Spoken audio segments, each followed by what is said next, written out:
दूसरे हम बात करेंगे न्यूमेरिकल टैक्सोनॉमी के एस्पेक्ट्स की।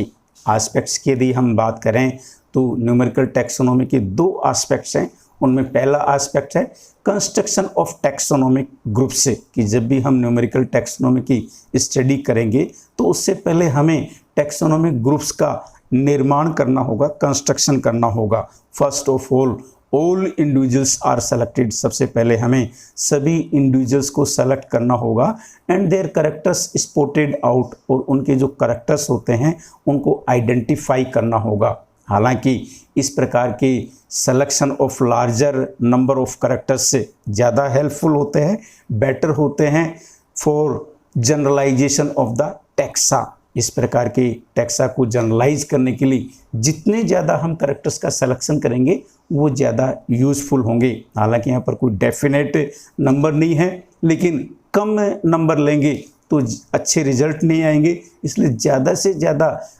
सिलेक्शन ऑफ कैरेक्टर्स करेंगे टैक्सोनॉमिक ग्रुप्स की स्टडी के लिए, वो ज़्यादा अच्छा होगा।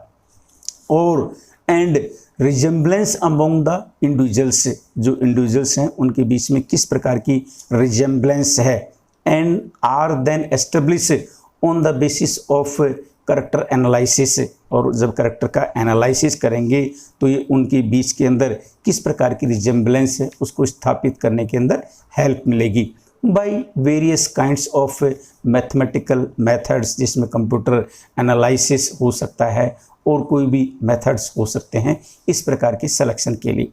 देन दूसरा इसका एस्पेक्ट है discrimination of the taxonomic groups, जो भी टैक्सोनॉमिक ग्रुप्स होते हैं उनके बीच को डिस्क्रिमिनेट करना, अलग अलग करना, ये दूसरा इसका पहलू है।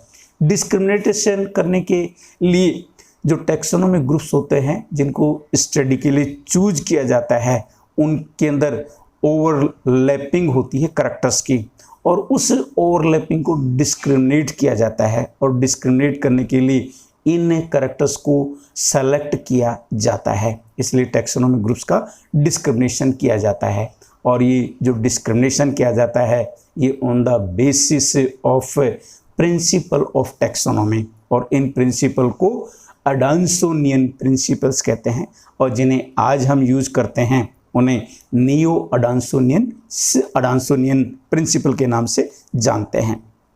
अब हम बात करते हैं प्रिंसिपल ऑफ न्यूमेरिकल टैक्सोनॉमी।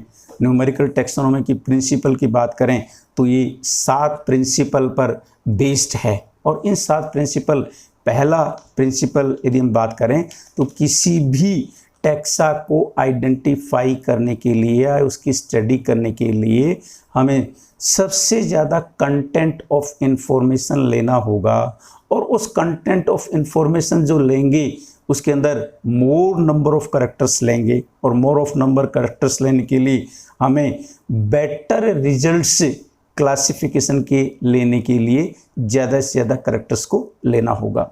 दूसरा इसका प्रिंसिपल है कि हर एक जो कैरेक्टर्स होगा उसको इक्वल वेटेज देना होगा नए टैक्सा को क्रिएट करने के लिए। तीसरा इसका जो प्रिंसिपल है overall similarity between any 2 entities, 2 entities होती हैं उनके बीच में ओवरऑल क्या सिमिलरिटी है उस सिमिलरिटी को ध्यान में लाना होगा।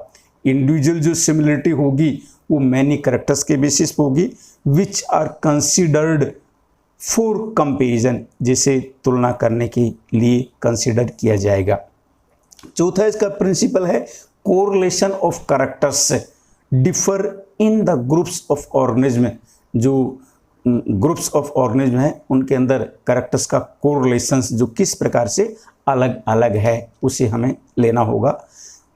देन पांचवा प्रिंसिपल है फाइलोजेनेटिक कंक्लूजन से can be drawn from the taxonomic structure of A group से, कि जो भी फाइलोजेनेटिक कंक्लूजन्स होंगे उनको ड्रॉ करना होगा जो एक टैक्सोनॉमिक ग्रुप का स्ट्रक्चर रिप्रेजेंट कर रहा होगा, और इस स्ट्रक्चर को अज्यूम करना होगा सम इवोल्यूशनरी मैकेनिज्म के जरिए या पाथवेज के जरिए इसको अज्यूम करना होगा।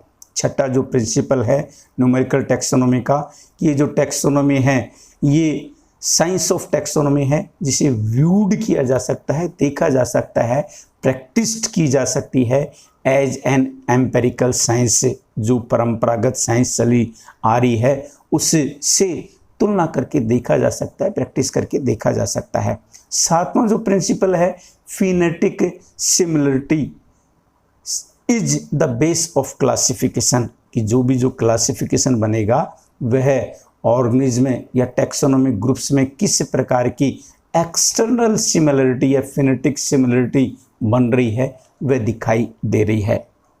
इस प्रकार से इन प्रिंसिपल्स के बाद में हम बात करेंगे इस न्यूमेरिकल टैक्सोनॉमी की स्टेप्स हैं, और ये स्टेप्स ही अपने आप में इम्पॉर्टेंट हैं। ये स्टेप्स अलग अलग स्टेप्स हैं, इन स्टेप्स को हमने अलग अलग रूप में हाईलाइट किया है। ये स्टेप्स में पहला स्टेप है न्यूमेरिकल टैक्सोनॉमी का, जिसे ऑपरेशनल टैक्सोनॉमिक यूनिट कहा गया है। यहाँ पर इसे OTU के नाम से जानते हैं। O means operational, T means taxonomic, U means unit, और इसे एक साथ बोलते हैं तो OTUs कहते हैं। और ये OTUs के यूज क्या है? Basic units of taxonomic studies. जब भी हम कोई भी टैक्सोनॉमिक स्टडीज करते हैं तो इस टैक्सोनॉमिक स्टडी के बेसिक यूनिट्स हैं जिन्हें ऑपरेशनल टैक्सोनॉमिक यूनिट्स कहा गया है या OTUs कहा गया है। ये OTUs क्या हैं? OTUs बेसिकली कोई एक इंडिविजुअल ऑर्गेनिज्म हो सकता है, that organism may be genus, that may be species, और that may be other higher rank of taxon हो सकता है। इनसे ऊपर का भी कोई वर्गक हो सकता है जिसे हम OTU के नाम से रिप्रेजेंट करते हैं। यदि यह OTU कोई इंडिविजुअल है, कोई इंडिविजुअल ऑर्गेनिज्म है, देन ये जो सिमिलरिटी है इनके बीच के अंदर जो एस्टेब्लिश की जाएगी, ये इनके इंट्रा स्पेसिफिक वेरिएंट्स होंगे, उनके बीच में सिमिलरिटी एस्टेब्लिश की जाएगी। और यदि यह OTU कोई स्पीसीज है या उससे ऊपर का हायर टैक्सा है, तब ये टैक्सोनॉमिक एफिनिटी है, ये can be establish between various groups. जो अलग अलग ग्रुप्स हैं उनके बीच के अंदर ये सिमिलरिटी या एफिनिटी एस्टेब्लिश की जाएगी। देन दूसरा इसका स्टेप है सिलेक्शन ऑफ कैरेक्टर्स और एट्रीब्यूट्स, कि जो इसकी स्टडी के लिए कौन कौन से या किस किस प्रकार के कैरेक्टर्स या एट्रीब्यूट्स को सिलेक्शन किया जाए। इस स्टेप के लिए ऐसे कैरेक्टर्स को सेलेक्ट किया जाता है जो सूटेबल हों। कहाँ से? OTU से। जिसका भी हम स्टडी करना चाहते हैं उनके ऐसे कैरेक्टर्स को सेलेक्ट किया जाता है जो सूटेबल हों। और ऐसे सिलेक्शन करने के लिए, हालांकि हमने पहले बात की है, कितने कैरेक्टर से सेलेक्ट किए जाएं, ज़्यादा से ज़्यादा कैरेक्टर सेलेक्ट करने चाहिए, लेकिन यहाँ पर मानना है एक्सपर्ट्स का कि कम से कम इनकी संख्या 50 होनी चाहिए, और हो इससे ज़्यादा भी हो सकती है। इससे ज़्यादा हो तो अच्छे रिजल्ट्स आएंगे। और यदि हम सिलेक्शन ऑफ मोर कैरेक्टर्स, ज़्यादा कैरेक्टर्स लेंगे, तब सिमिलरिटी कोफिशिएंट जो भी आएगा या समानता का जो गुणांक आएगा वह ज़्यादा स्टेबल होगा, स्थिर होगा। एंड व्हेन टेकन लेस, और यदि हम कम कैरेक्टर्स को लेंगे तब ये जो सिमिलरिटी कोफिशिएंट आएगा वह हमें भ्रमित करेगा, कन्फ्यूजन क्रिएट करेगा।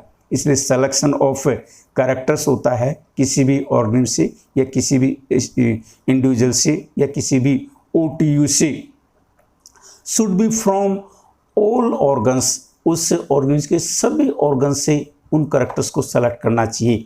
और इवन उसके लाइफ साइकिल के सभी बिंदुओं को सामने रखते हुए ऐसे कैरेक्टर्स का चयन करना चाहिए और इनको फिर कैटेगराइज करना चाहिए। कैटेगराइज करने के लिए अलग अलग ग्रुप्स में इन्हें तोड़ना चाहिए, मॉर्फोलॉजिकल, बायोकेमिकल, इकोलॉजिकल एसेट्रा किसी भाग के अंदर तोड़ सकते हैं। यदि हम टैक्सोनॉमिकल पॉइंट ऑफ व्यू से बात करें तो ये जो कैरेक्टर्स होते हैं ये कैरेक्टर्स से बाइनरी प्रकार के भी हो सकते हैं, द्विअरी प्रकार के भी हो सकते हैं, क्वालिटेटिव मल्टीस्टेट प्रकार के भी हो सकते हैं, क्वांटिटेटिव मल्टीस्टेट प्रकार के भी हो सकते हैं। इस प्रकार के जो कैरेक्टर्स होंगे ये कैरेक्टर्स से ज़्यादा यूजफुल होंगे। यदि हम बात करें बाइनरी कैरेक्टर्स की बात करें तो बाइनरी कैरेक्टर्स से इस प्रकार के कैरेक्टर्स होते हैं जो दो स्टेट को रिप्रेजेंट करते हैं, टू कंट्रास्टिंग स्ट्रक्चर्स से विपर्यासी स्टेट को रिप्रेजेंट करते हैं। सपोज कीजिए कोई एक कैरेक्टर प्रेजेंट है तो दूसरा एब्सेंट होगा, तो आइदर प्रेजेंट और एब्सेंट, या फिर कोई कैरेक्टर प्रेजेंट है और एक रूप के अंदर प्रेजेंट है और दूसरे रूप के अंदर यदि वह और किसी रूप में उपस्थित है तो उसे लिखा जाएगा। प्रेजेंट है लेकिन प्रेजेंट किस रूप में रिप्रेजेंट कर रहा है, और वही कैरेक्टर वहां भी प्रेजेंट है तो वो किस रूप में रिप्रेजेंट कर रहा है, तो आइदर प्रेजेंट और एब्सेंट, और दोनों ही प्रेजेंट हैं तो किस फॉर्म के अंदर प्रेजेंट हैं। फॉर एग्जांपल हम बात करें कि हम किसी ऑर्गेनिज्म के फ्रूट की बात करें, फ्रूट के कैरेक्टर्स की बात करें, उसके डाइसेंस की बात करें, स्फुटन की बात करें, तो हम कह सकते हैं कि एक फ्रूट डाइसेंट है और दूसरा फ्रूट अनडाइसेंट है। तो यहाँ पर कैरेक्टर दोनों हैं लेकिन एक डाइसेंट है, दूसरा इनडाइसेंट प्रकार का फ्रूट है। तो यहाँ पर प्रेजेंट और एब्सेंट न लिख करके उसके फीचर हम सामने रख देते हैं। और यदि कोई कैरेक्टर होता है दो से ज़्यादा फीचर्स के अंदर प्रेजेंट होता है, दो से ज़्यादा फीचर्स के अंदर जो विजिबल रूप में दिखाई देती हैं, क्वालिटी के रूप में दिखाई देती हैं, क्वालिटी के रूप में दिखाई देती हैं, तो ऐसे कैरेक्टर्स को क्वालिटेटिव मल्टी स्टेट के नाम से जाना जाता है। फॉर एग्जांपल यदि हम बात करें किसी फ्लावर के कलर की बात करें, किसी प्लांट के अंदर कलर्स की कंपैरिजन की बात करें, तो एक प्लांट के अंदर कलर रेड है, दूसरे के अंदर वाइट है और तीसरे के अंदर येलो है। हम बात तो कर रहे हैं कलर की, लेकिन ये कलर जैसे 3 स्टेज के अंदर दिखाई दे रहा है, ये 4 के अंदर भी दिखाई दे सकता है, 5 के अंदर भी दिखाई दे सकता है कि किस किस प्रकार का कलर है। यदि ये कैरेक्टर उसकी क्वांटिटी को इंडिकेट करता है, मात्रा को इंडिकेट करता है, तब उसे क्वांटिटेटिव मल्टी स्टेट के नाम से जानते हैं। जैसे मान लीजिए किसी प्लांट की लंबाई कितनी है या उसकी मोटाई कितनी है, उसका वेट कितना है, वहाँ पर प्लांट भी हो सकता है, प्लांट का पार्ट भी हो सकता है, उसका फ्रूट भी हो सकता है, उसका सीड भी हो सकता है, उसकी लीफ भी हो सकती है। किसी भी एंगल के अंदर हम उसकी क्वांटिटी मात्रा को रिप्रेजेंट करते हैं, लंबाई के रूप में, विड्थ के रूप में, वेट के रूप में या और किसी रूप में। तो ऐसे कैरेक्टर्स को क्वांटिटेटिव मल्टी स्टेट के नाम से जानते हैं। देन तीसरा स्टेप इसका डाटा प्रोसेसिंग। डाटा प्रोसेसिंग की बात करें तो डाटा प्रोसेसिंग करने के लिए कोई भी जो कैरेक्टर होता है उस कैरेक्टर को एक कोड नंबर दिया जाता है और उस कोड नंबर देने के बाद में एक टेबल बनाई जाती है और उस टेबल के अंदर उन कैरेक्टर्स को लिखा जाता है और कैरेक्टर्स को लिखते समय उन्हें उस कोड से रिप्रेजेंट किया जाता है। फॉर एग्जांपल कोई कैरेक्टर प्रेजेंट है तो उसके लिए प्लस का निशान यूज किया जाता है और कैरेक्टर कोई प्रेजेंट एब्सेंट है तो उसके लिए माइनस का निशान यूज किया जाता है। और मान लीजिए कोई कैरेक्टर प्रेजेंट है तो उसे 1 से रिप्रेजेंट कर सकते हैं और कोई कैरेक्टर एब्सेंट है तो उसे 0 या 0 से भी रिप्रेजेंट कर सकते हैं। और इसी रूप में क्वालिटेटिव मल्टी स्टेट और क्वांटिटेटिव मल्टी स्टेट के लिए भी यूज किया जा सकता है। और इसके बाद में जो वेरियस से एनालाइज करने के लिए मैथमेटिकल और कंप्यूटर प्रोग्रामिंग का सहारा लिया जा सकता है और इनके बीच की सिमिलरिटी और डिसिमिलरिटी कोफिशिएंट को ज्ञात किया जा सकता है। देन चौथा स्टेप है एस्टिमेशन ऑफ सिमिलरिटी। सिमिलरिटी का किस प्रकार से एस्टिमेशन किया जाए। सिमिलरिटी और डिसिमिलरिटी का एस्टिमेशन करने के लिए इसे परसेंटेज के अंदर डिनोट करते हैं और परसेंटेज के अंदर डिनोट करने के लिए सपोज कीजिए यदि 50 कैरेक्टर हमने लिए हैं और 50 कैरेक्टर्स में से कुछ कैरेक्टर्स जो स्टडी किए गए हैं उनको 2 रैंक्स में तोड़ा है और 2 रैंक्स में तोड़ने पर 30 कैरेक्टर्स ऐसे हैं जो समान लक्षणों में हैं और 20 कैरेक्टर्स ऐसे हैं जो असमान लक्षणों में हैं। 30 कैरेक्टर सिमिलर हैं और 20 कैरेक्टर डिसिमिलर हैं।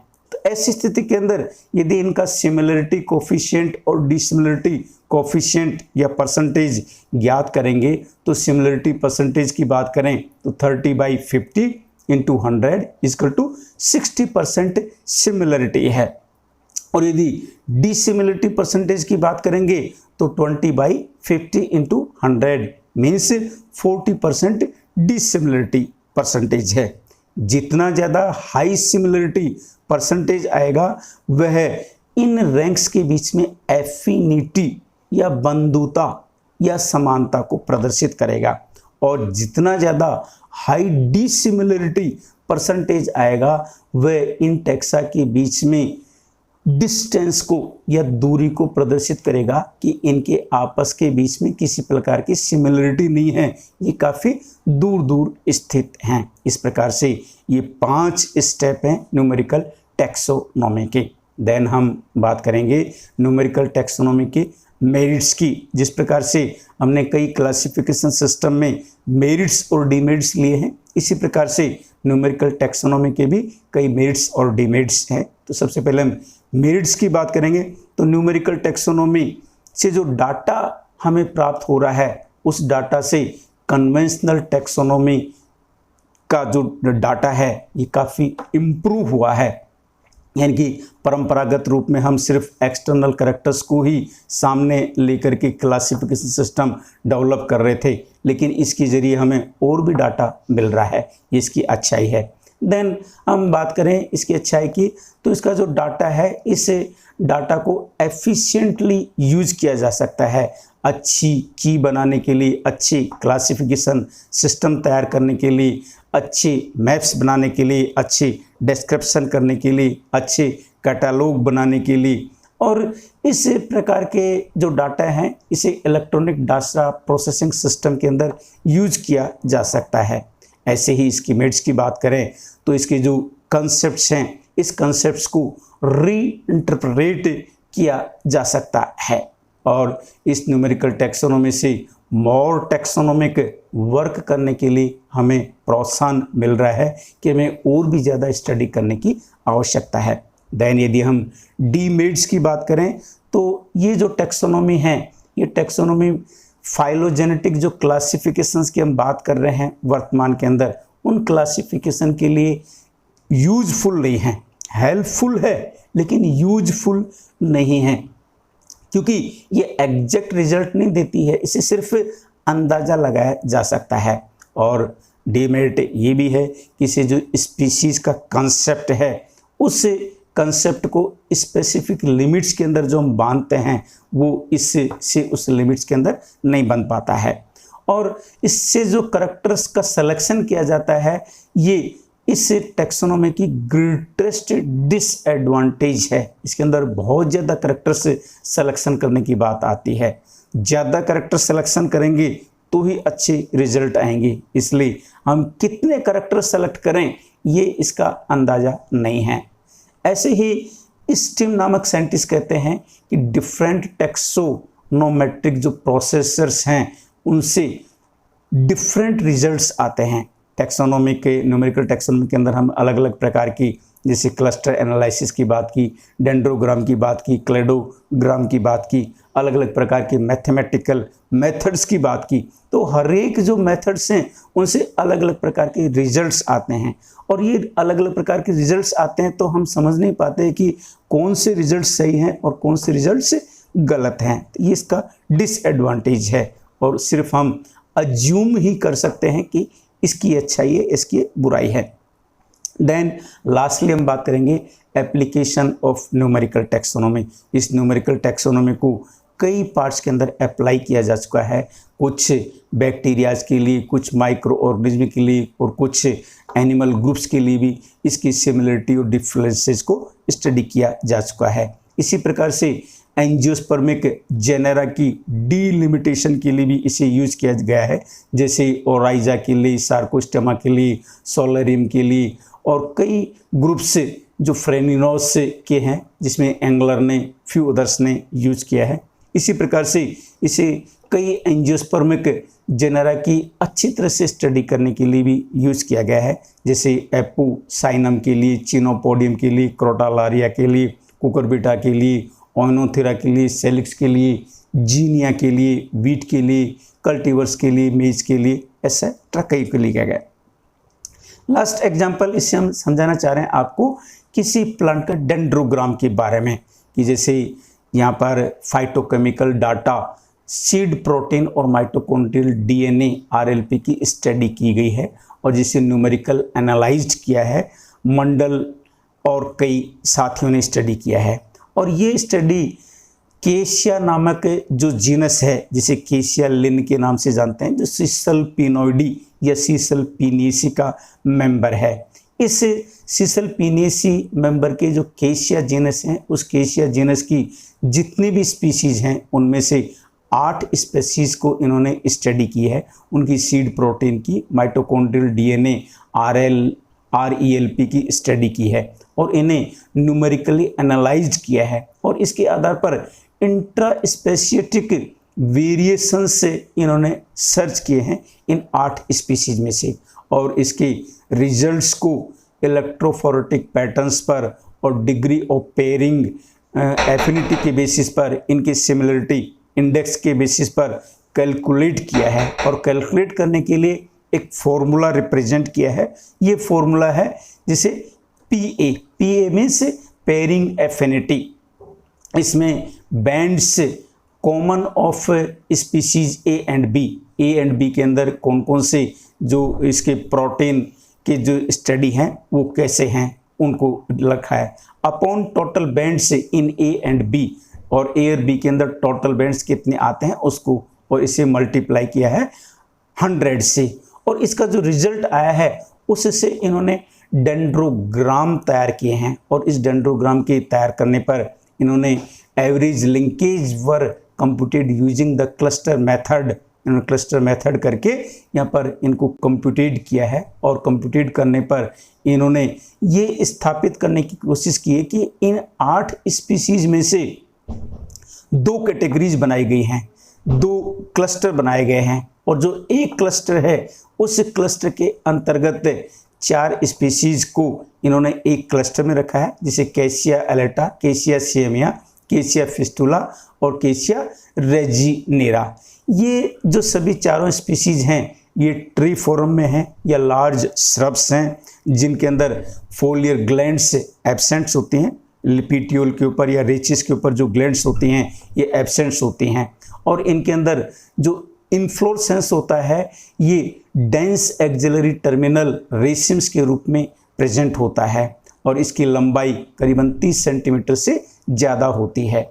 और दूसरी तरफ हम बात करें जो स्पीशीज 4 स्पीशीज हैं जिसमें Cassia occidentalis, Cassia sophera, Cassia mimosoides and Cassia tora, ये दूसरा ग्रुप बना रही हैं, ये दूसरा क्लस्टर बना रही हैं। ये चारों स्पीशीज हर्ब्स कंडीशन में हैं या अंडर श्रब्स कंडीशन में हैं और इनके अंदर प्रेजेंस ऑफ शॉर्ट कोरिम्बोस रेसिम्स होता है जो लेस देन 10 सेंटीमीटर लंबा होता है। इनके ऊपर फोलियर ग्लैंड्स प्रेजेंट होती है या तो पीटीओल के ऊपर प्रेजेंट होती है या रेचिस के ऊपर प्रेजेंट होती है और इसकी बेसिस पर इन्होंने ये 2 क्लेडोग्राम बनाए हैं जिसमें ग्रुप ए का क्लेडोग्राम है और ये दूसरा ग्रुप बी का क्लेडोग्राम है। डेंड्रोग्राम है। इस डेंड्रोग्राम में मेन एक्सिस आपको दिखाई दे रही है जिसे 2 ब्रांच दिखाई दे रही हैं, इनसे क्लेड्स दिखाई दे रहे हैं और यहाँ पर पहली स्थिति के अंदर ये इस प्रकार का लिंकेज दिखाई दे रहा है जिसमें 8 स्पीशीज है और दूसरी स्पीशीज के अंदर ये लिंकेज दिखाई दे रहा है जिसमें अलग अलग प्रकार की स्टडी जो दोनों स्टडी की हैं, दोनों के रिजल्ट को इन्होंने ए और बी से अलग अलग रूप में एम्फेसाइज किया है जो इन 8 स्पीशीज के क्लेडोग्राम का रिप्रेजेंट कर रहा है 2 डिफरेंट एस्पेक्ट्स को लेते हुए। इस प्रकार से हमने इस न्यूमेरिकल टैक्सोनॉमी के तहत बहुत सी बातें बहुत कम समय के अंदर कह दी हैं आपको। ये आपको वीडियो कैसा लगा, अच्छा लगा लाइक कीजिए, शेयर कीजिए, सब्सक्राइब कीजिए चैनल को और बहुत बहुत धन्यवाद। सेफ रहिए, घर पर रहिए, सुरक्षित रहिए। Again thanks.